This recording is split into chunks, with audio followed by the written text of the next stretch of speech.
Welcome to Stuff You Missed in History Class, a production of iHeartRadio's How Stuff Works.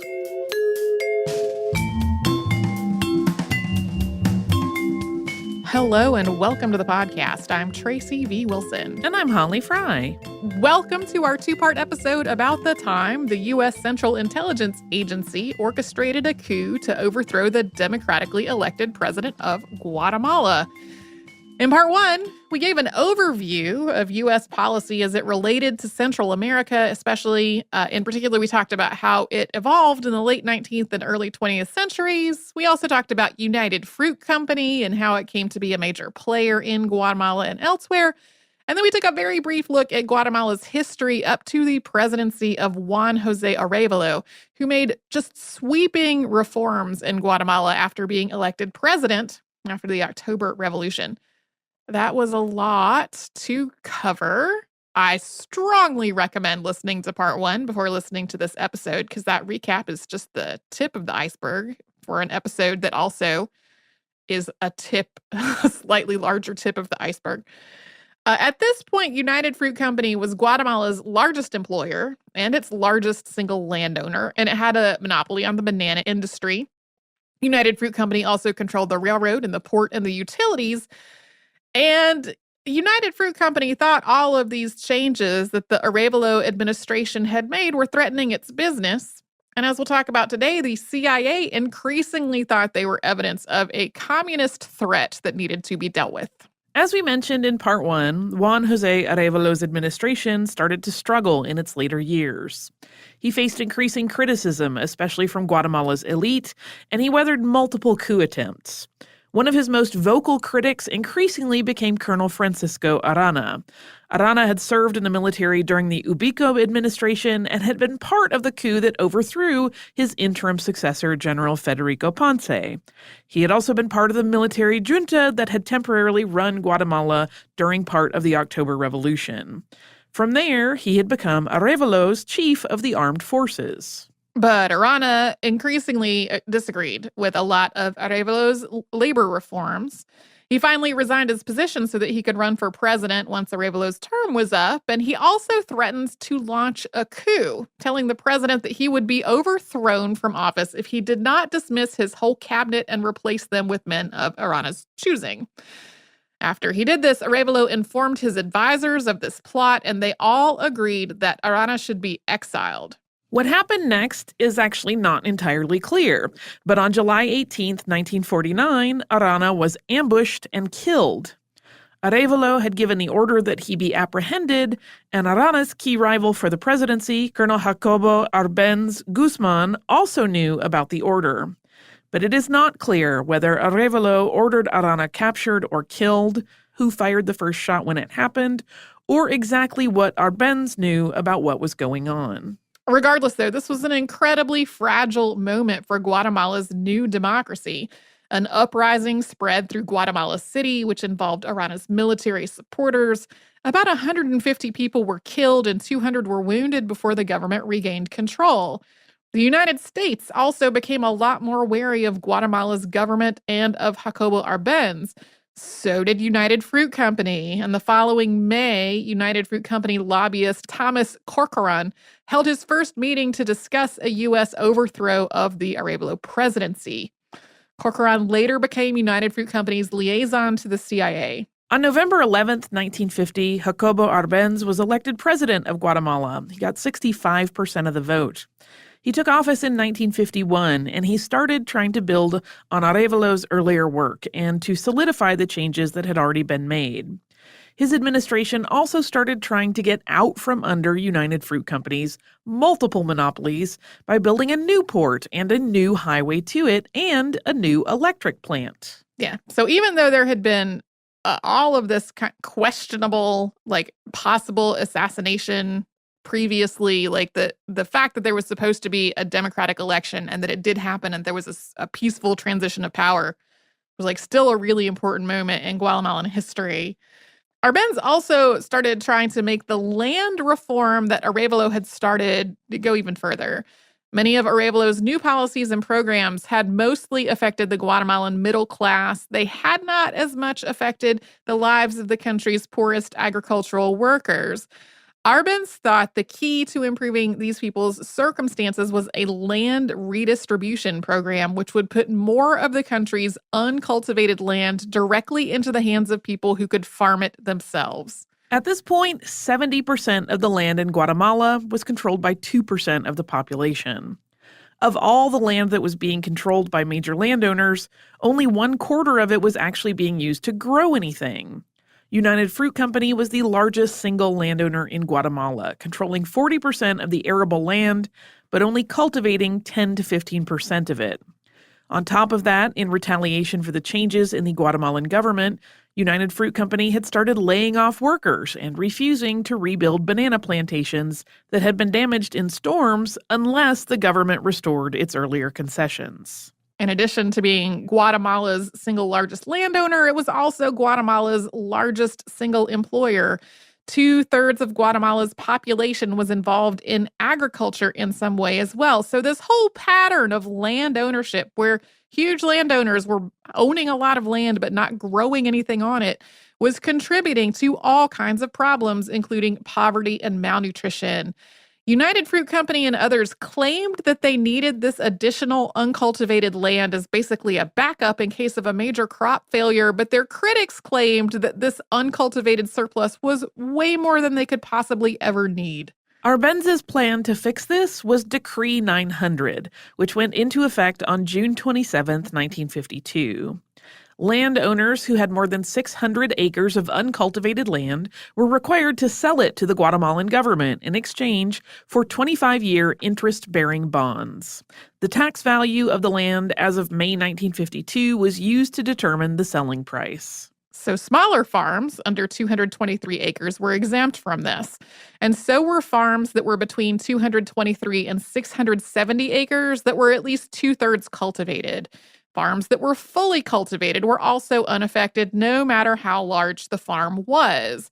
The terms of this law actually required Arbenz to relinquish some of his own land, and someone else affected was Guillermo Torrello, who became Arbenz's foreign minister. Government-owned land used to grow coffee was also completely redistributed during this program as well. The relinquished land would then be distributed to landless people in 42.5-acre plots, either so they would own it outright or so that they would hold it for their lifetime. In the latter case, the land couldn't pass directly to their heirs, but their descendants would get preferential treatment when decisions were made about the land after their death. People who owned the land outright would pay 5% of their annual crop value to the government, and people who held it in a lifetime tenure would pay 3%.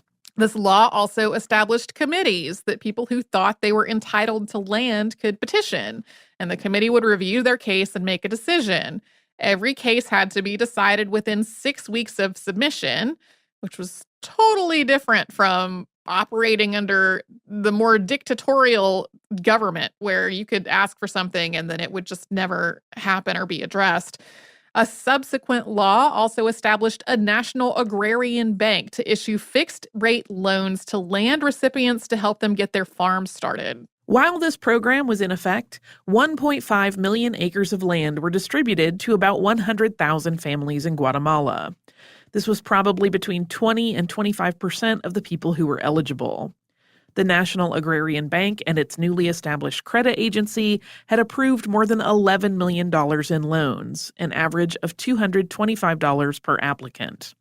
In the fall of 1953, the Guatemalan embassy reported that its corn production had increased by 15%, rice by 72%, and wheat by 21%, with much of the increase attributed to the small farms started thanks to Decree 900. It's harder to track actually how this affected overall domestic crops and export crops because this did not last very long. This program didn't. So it does seem like there were more crops that stayed in the country domestically and fewer crops that were exported for that first year, but some of that was also accounted for because of weather that affected coffee production. Like, it's really complicated. But overall, it does seem like people were using this land for what it was supposed to be for, which was growing crops for themselves. In addition, more than half of Guatemala's population was indigenous at this point, with most but not all of them belonging to one of more than 20 different Maya groups. Indigenous people made up the large majority of landless rural people. So this program was returning land to Guatemala's native people for the first time since the Spanish conquest. As was the case with earlier new programs, this wasn't perfect. There were cases of people who wanted more land than they were allotted, or who had not been allotted land, commandeering land they weren't entitled to. There were also overzealous committees that seemed to want to settle the score after decades of being exploited by large landowners, who allotted more land than was really allowed. And it does appear that Guatemala's Ladino population received disproportionately more land allotments than other ethnic groups. Overall, though, this system gave previously landless people the opportunity to try to become self-sufficient farmers. And in 1954, the Guatemalan government also rolled out a literacy program in these same rural areas, hoping to help the people who had received this land become better able to manage it themselves long term. 2/3 of the land that was seized during all this belonged to United Fruit Company, which felt like it was being unfairly targeted by Decree 900. On top of that, the payment that was offered to United Fruit was far less than the market value of the land. Sources reported it as either $630,000 or about $1 million. This was because the company had been artificially undervaluing its land for tax purposes, and reported tax value was what was being used to determine the payment.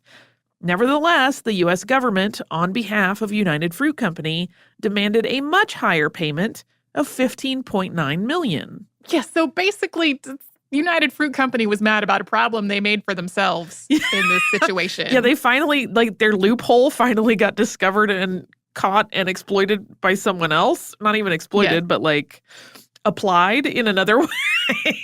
and then it hurt. Yeah, so as had been the case with so many of the Arevalo administration's reforms, the United States and United Fruit Company criticized this whole land distribution program as communism. And to be clear, this policy was influenced by Guatemala's Communist Party, which was called the Guatemalan Workers' Party, or PGT, which lines up with how that translates into Spanish. One of the advisors who had helped draft Decree 900 was Jose Manuel Fortuny, who was Arbenz's friend and also the PGT General Secretary. Decree 900 had also been passed with the support of the Communist Party, which Arbenz had legalized after becoming president. Arbenz maintained that the communist presence in the Guatemalan government was small and that he himself was dedicated to capitalism and democracy. One of the stated goals of Decree 900 was to allow previously landless people to become part of the capitalist economy and to improve Guatemala's capitalist economy overall. And it doesn't appear that the PGT had connections to the Soviet Union. Communism in Latin America at this point was more focused on upending dictatorships and getting out from under foreign capitalist interests, not on becoming Soviet allies. Yeah, the United States didn't really care about this nuance regarding being a Soviet ally versus being influenced by communism, though. And then also complicating U.S. perceptions of this law, in February of 1953, the Guatemalan Supreme Court found one of the law's provisions unconstitutional. The law outlined a dispute resolution process that ended with the president of the republic instead of with the courts. So when the Supreme Court ordered that the land redistribution stop until lower courts could hear the cases of land that had been allegedly expropriated illegally, Congress impeached the judges that had made that ruling, and then their replacements reversed the decision. Admittedly, this was squirrely. Critics in the United States pointed to it as evidence that Arbenz's administration was really a totalitarian regime. Regardless, in the midst of all of this, United Fruit Company had started advocating for the U.S. Central Intelligence Agency to overthrow the Arbenz government and replace it with an administration that would be more sensitive to American influence and United Fruit Company's business. We'll get to this whole CIA situation after a sponsor break.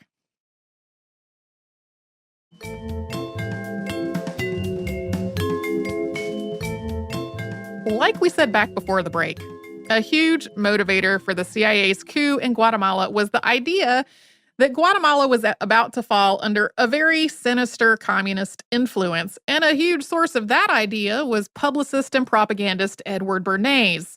Folks have asked us to do an episode on him. We might at some point. When folks first started asking, one of our other shows on our network had just done a 3-parter, and that seemed a little excessive to have like that much on the same network, but that was years ago now. His relationship with United Fruit Company went back to about 1940, and at first he had been focused on trying to improve the company's image in the Latin American countries where it was operating.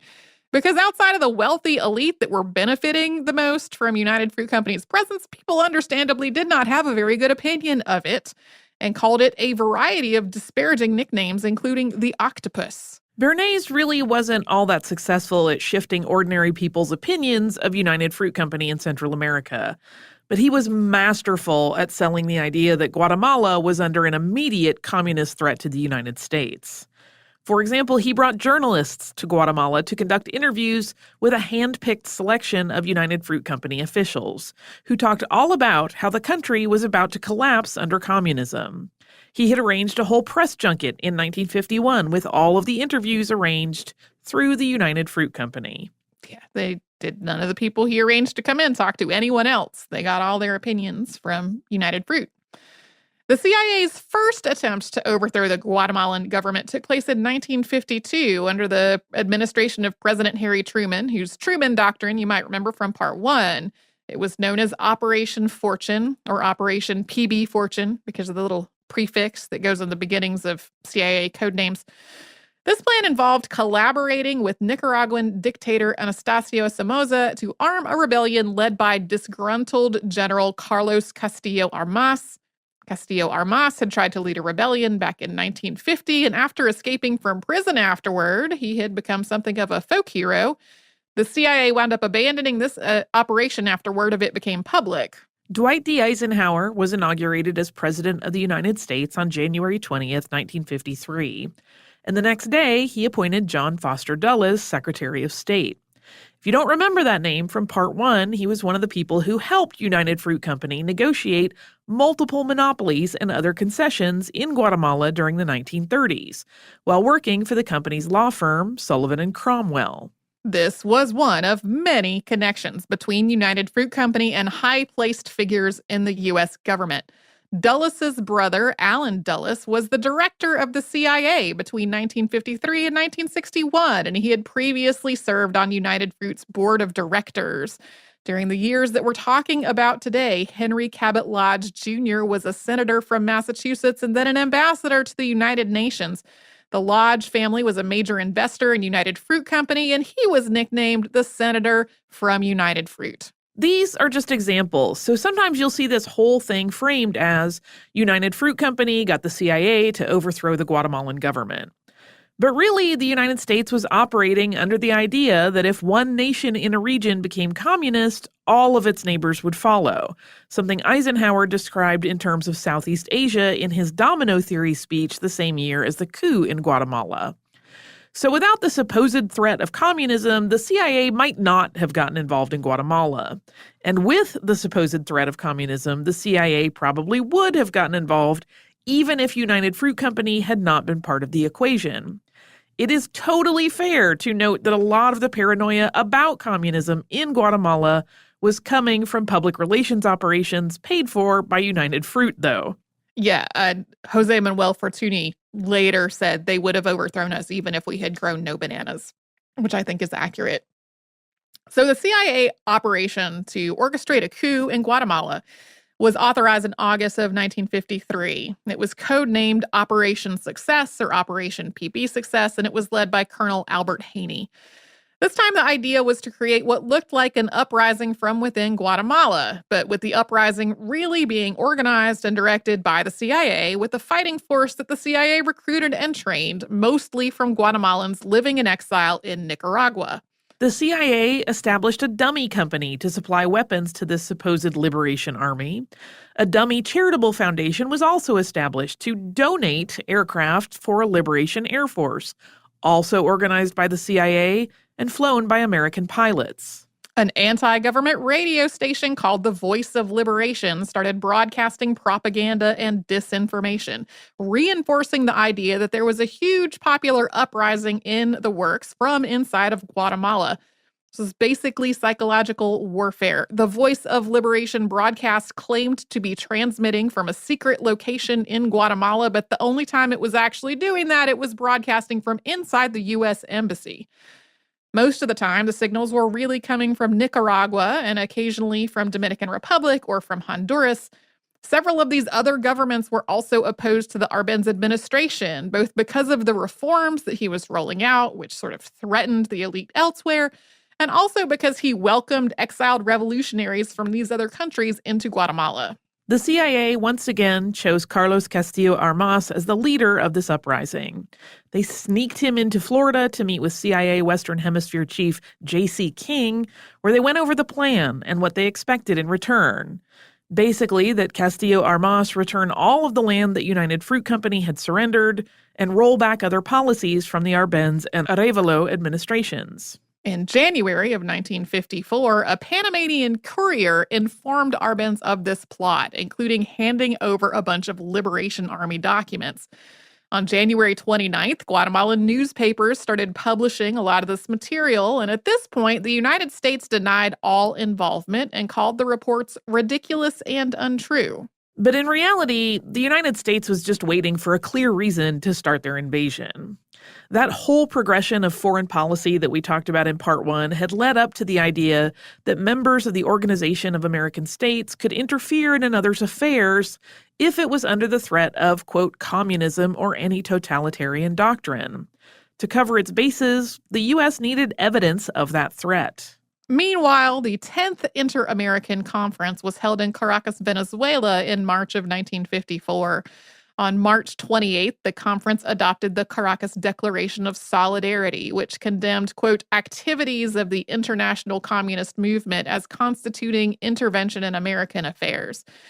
It also declared, quote, that the domination or control of the political institutions of any American state by the international communist movement extending to this hemisphere, the political system of an extracontinental power, would constitute a threat to the sovereignty and political independence of the American states, endangering the peace of America, and would call for a meeting of consultation to consider the adoption of appropriate action in accordance with existing treaties. This declaration was intended to single out Guatemala, but without naming Guatemala. And of the nations in attendance, Guatemala was the only one to vote against it.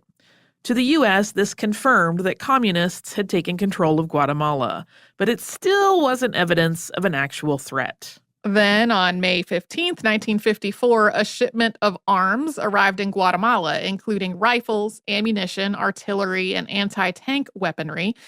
They had been purchased from Czechoslovakia, which was a communist country and part of the Soviet bloc. Guatemala had previously tried to buy arms from the United States, which had refused under the grounds that Guatemala had not signed the Rio Security Pact of 1947. From there, Guatemala had tried to buy weapons from several other countries as well. All of them had refused, some of which under heavy pressure from the United States to do so.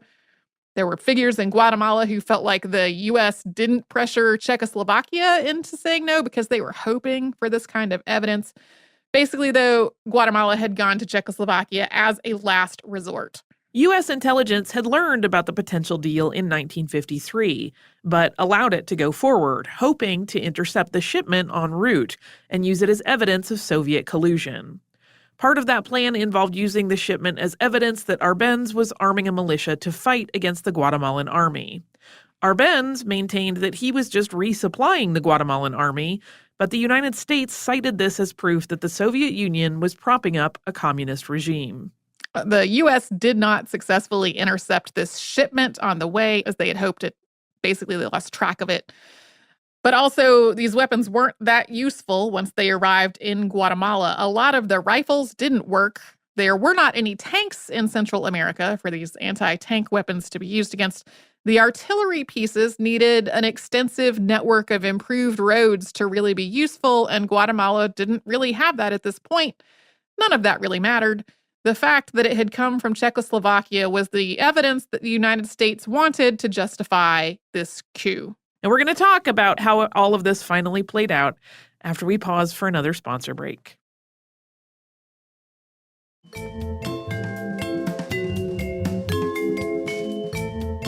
The The United States stepped up this operation on May 17th, with Eisenhower blockading Guatemala and the Liberation Army organizing from Honduras.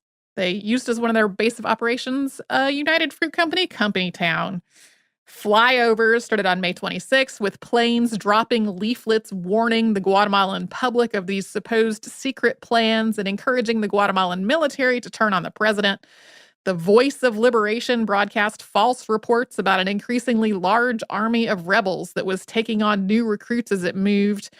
Arbenz demanded that Honduras put a stop to the Liberation Army's organization within its borders, and the United States started using the pretext of sending military aid to Honduras and Mexico to funnel weapons toward this manufactured uprising. By early June, the CIA's ongoing efforts to destabilize the Guatemalan government had led to increasing unrest, including plots against the government from within. On June 3rd, military officers tried to convince Arbenz that, for the good of the country, he should purge all communists from his administration. But he refused. 5 days later, Arbenz suspended civil liberties, citing the national emergency. Throughout all of this, government officials and the media in the United States were warning of an insidious communist threat in Guatemala, with John Foster Dulles calling the Guatemalan government a, quote, communist-type reign of terror. The actual invasion began on June 18, 1954. After all the ongoing propaganda efforts, the CIA was expecting the Guatemalan people to rise up and side with the invasion, but that didn't really happen. The Liberation Army faced repeated defeats. 3 additional aircraft were deployed to provide more air support, but 2 of them were shot down. Arbenz placed the army and the police on alert, but he didn't actually deploy them. He was afraid that if he did, it would just look like the U.S. propaganda was right about what was happening in Guatemala. Foreign Minister Guillermo Torreo recommended that Guatemala go through formal channels to address this. He met with John Purifoy, who was the U.S. ambassador to Guatemala, who, of course, knew exactly what was going on. He also contacted the UN Security Council and the Inter-American Peace Committee of the Organization of American States for support. Torreo denounced the accusations that Guatemala had become a communist country and asked for a ceasefire and for Honduran and Nicaraguan forces to be removed from Guatemala. On the 19th, the U.S. planes flying over Guatemala progressed from dropping leaflets to also strafing and dropping bombs on Guatemalan buildings, including gas and oil storage depots. Guatemala didn't have much of an air force that could respond. All of its planes had been built before 1936, and Arbenz ultimately grounded them out of concerns over whether the pilots were still loyal to him. On that night of the 19th, Arbenz gave a radio address calling what was happening an armed invasion. In it, he said, quote, "Our only crime consisted of decreeing our own laws and applying them to all without exception. Our crime is having enacted an agrarian reform which affected the interests of the United Fruit Company. Our crime is wanting to have our own route to the Atlantic, our own electric power, and our own docks and ports. Our crime is our patriotic wish to advance, to progress, to win economic independence to match our political independence. We are condemned because we have given our peasant population land and rights." The air attacks continued, and Arbenz declared martial law on June 20th. Guatemala continued appealing to the United Nations for aid, where Ambassador Henry Cabot Lodge, whose family owned stock in United Fruit, was head of the Security Council. After a lengthy debate, the UN Security Council determined that this was a matter for the Organization of American States, which, as we noted earlier, was heavily influenced by the United States. The Soviet Union voted against this, correctly concluding that the U.S. was involved in what was happening in Guatemala. After days of bombings and attacks and ongoing propaganda, both within and outside of Guatemala, the United States started publicly supporting Castillo Armas and the Liberation Army. The Voice of Liberation started broadcasting reports of all kinds of successful attacks by the Liberation Army, which weren't actually happening.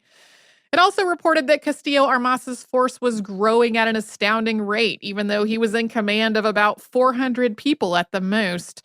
The international news media also picked up these stories and reported them as fact. In the midst of all of this, an American plane bombed a British freighter at the request of Nicaragua, which claimed it was carrying gasoline to refuel Arbenz's military. It turned out to be carrying only bananas and cotton, and the CIA paid off its insurer. As it became clear that the United States was backing Castillo Armas and the Liberation Army, a wave of anti-American sentiment started to grow within and outside of Guatemala, including in numerous nations in Central and South America and the Caribbean. Argentinian revolutionary Che Guevara had traveled to Guatemala to see the ongoing reforms that were going on there, and he was actually there when this coup took place. His first wife, Hilda Gaia, later said, quote, "It was Guatemala which finally convinced him of the necessity for armed struggle and for taking the initiative against imperialism." By June 25th, Arbenz was losing the support of the Guatemalan military. He recognized that there was no way he could go up against the United States directly. He resigned on June 27th. In his radio address announcing this, Arbenz pointed out the roles of the United States and the United Fruit Company in all of this, saying, quote, "I took over the presidency with great faith in the democratic system, in liberty, and in the possibility of achieving economic independence for Guatemala. I continue to believe that this program is just. I have not violated my faith in democratic liberties and the independence of Guatemala and in all the good, which is the future of humanity. One day, the obscured forces which today oppress the backward and colonial world will be defeated. I will continue to be, despite everything, a fighter for the liberty and progress of my country." He took refuge in the Mexican embassy. From there, he was offered refuge in Czechoslovakia, and then he traveled to several other countries before returning to Mexico and dying there in 1971. Arbenz's speech was a totally different tone from the one that was delivered by U.S. Secretary of State Dulles on June 30th of 1954. And that speech said in part, quote, "They expose the evil purpose of the Kremlin to destroy the inter-American system, and they test the ability of the American states to maintain the peaceful integrity of this hemisphere. For several years now, international communism has been probing here and there for nesting places in the Americas. It finally chose Guatemala as a spot which it could turn into an official base from which to breed subversion, which would extend to the other American republics. This intrusion of Soviet despotism was, of course, a direct challenge to the Monroe Doctrine, the first and most fundamental of our foreign policies." Later in the same speech, Dulles said, quote, "It was not the power of the Arbenz government that concerned us, but the power behind it. If world communism captured any American state, however small, a new and perilous front it established which will increase the dangers of the entire free world and require even greater sacrifices from the American people." There has continued to be debate about exactly what role communism played in the Arbenz administration. At the time, the Guatemalan Workers' Party was the nation's smallest political party, and the number of Communist Party members in the Guatemalan government was also small. For example, of the 56 members of Congress, 4 of them were communist. At the same time, several of those positions were particularly influential, including the president's personal secretary and the president of Congress. There were also members of the party in prominent positions outside of the government, including some of Guatemala's largest labor unions. Regardless, though, what was happening in Guatemala doesn't really align with the propaganda that became part of the justification for this intervention. When he stepped down, Arbenz handed over power to Colonel Carlos Enrique Diaz, who was chief of the Guatemalan Armed Forces of the Republic. Diaz became part of a 3-man ruling junta, with Diaz announcing that he was committed to continuing his predecessor's work. So the CIA started trying to figure out how to remove him from power as well. Ultimately, disputes arose among this junta, which was then replaced with a whole different 3-man team. It was a very chaotic few days. This team traveled to El Salvador to negotiate a peace with Castillo Armas, who ultimately became the next president of Guatemala. Castillo Armas denounced communism and promised that he would not roll back the social gains of the previous administration. Then on October 10th, 1954, he was elected president while running unopposed. Once he was in power, he repealed the 1945 Constitution. He abolished the previous administration's land reforms, returning all the expropriated land back to the United Fruit Company and other landowners. He rolled back the earlier expansions of voting rights, and he restored the Catholic Church's right to own property and teach religion in public schools. Castillo Armas also outlawed labor organizations and political parties and restored Jorge Ubico's chief of secret police to his former position. 7 prominent labor organizers were also murdered on July 1st. At the United States' request, Castillo-Armas also established a National Committee of Defense Against Communism in Guatemala. In 1958, Castillo-Armas was assassinated by one of his own bodyguards. His successor was General Miguel Ydígoras Fuentes. A rebellion to overthrow his dictatorial regime in 1960 was the start of the Guatemalan Civil War, which lasted for 36 years. In spite of the ongoing civil rights abuses of the Fuentes regime and his predecessor, Castillo-Armas's, and the abuses of the Guatemalan military, the United States backed the military throughout this civil war through varying degrees through the various presidential administrations that were in power during the 36 years that it went on. This all circles back to the idea of it being acceptable to intervene in another American nation's affairs if there's a threat within or without of communist or authoritarian influence. The United States made it a policy for decades to back these kinds of dictatorial regimes, regardless of their human or civil rights record, as long as those regimes were anti-communist. More than 200,000 people were killed during the Guatemalan Civil War, and that is in a country with a population of only about 10 million at the end of the war. According to a 1999 United Nations Historical Clarification Commission, 83% of those killed were indigenous Maya, killed at the hands of the Guatemalan military or militia, which were being supported, supplied, and trained by the United States. Even though the war officially ended in 1996, violence and instability continue to be issues in Guatemala today. President Bill Clinton was in Guatemala not long after this Historical Clarification Commission report was published and said, quote, "It is important that I state clearly that support for military forces or intelligence units which engaged in violent and widespread repression of the kind described in the report was wrong. And the United States must not repeat that mistake. We must and we will instead continue to support the peace and reconciliation process in Guatemala." Guatemalan President Alvaro Colom offered his own statement in 2011 saying, quote, "That day changed Guatemala and we have not recuperated from it yet.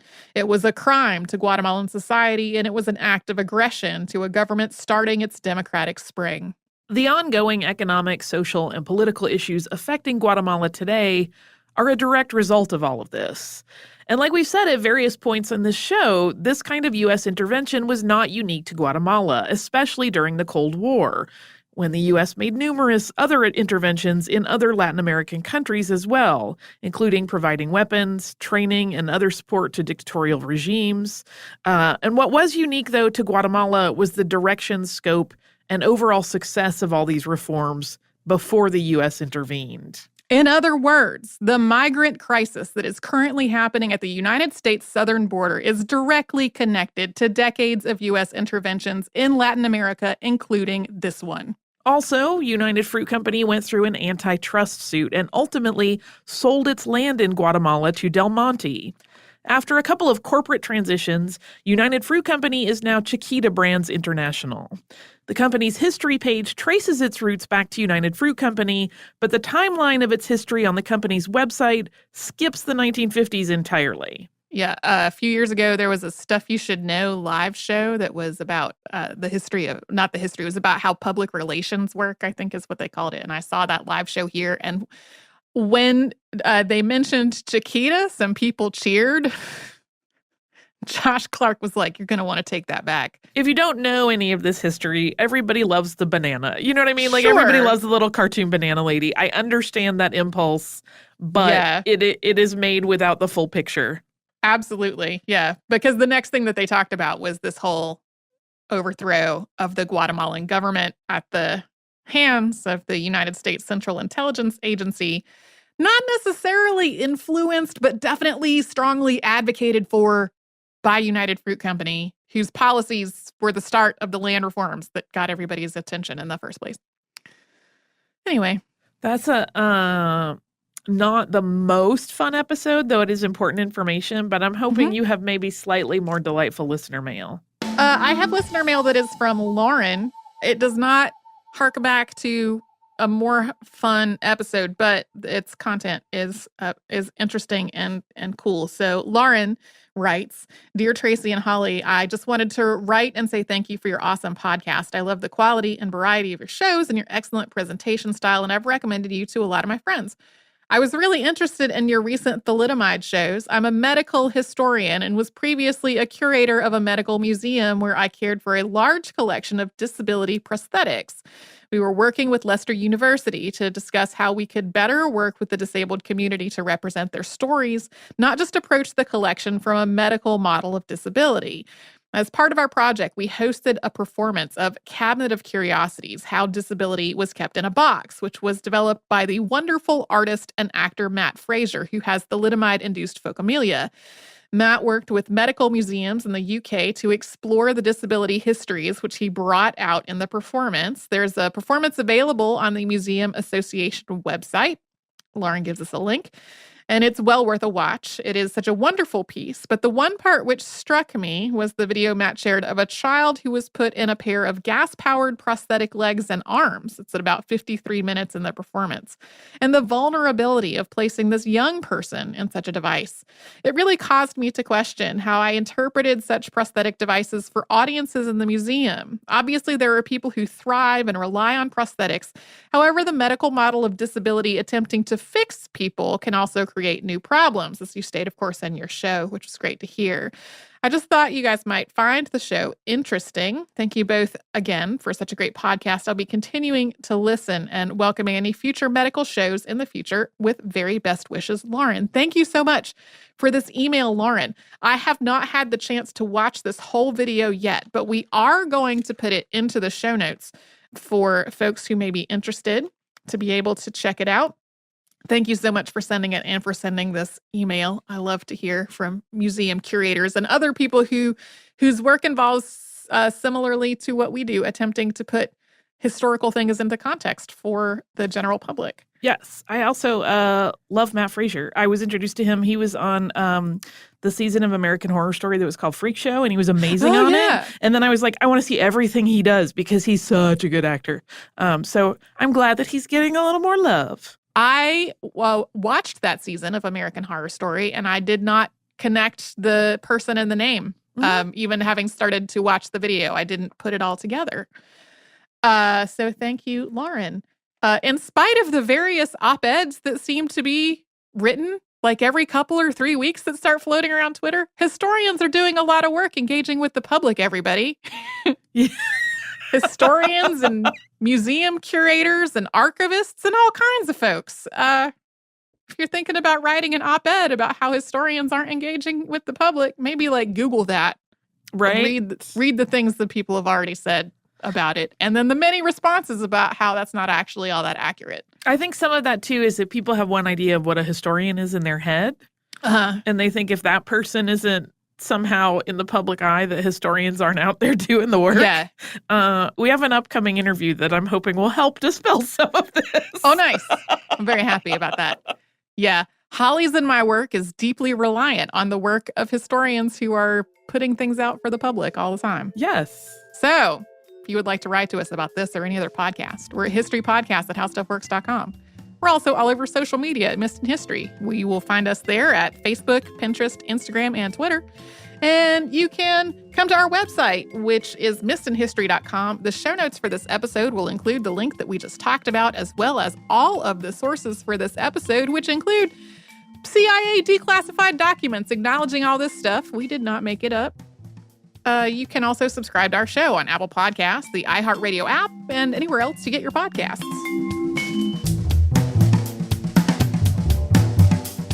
Stuff You Missed in History Class is a production of iHeartRadio's How Stuff Works. For more podcasts from iHeartRadio, visit the iHeartRadio app, Apple Podcasts, or wherever you listen to your favorite shows.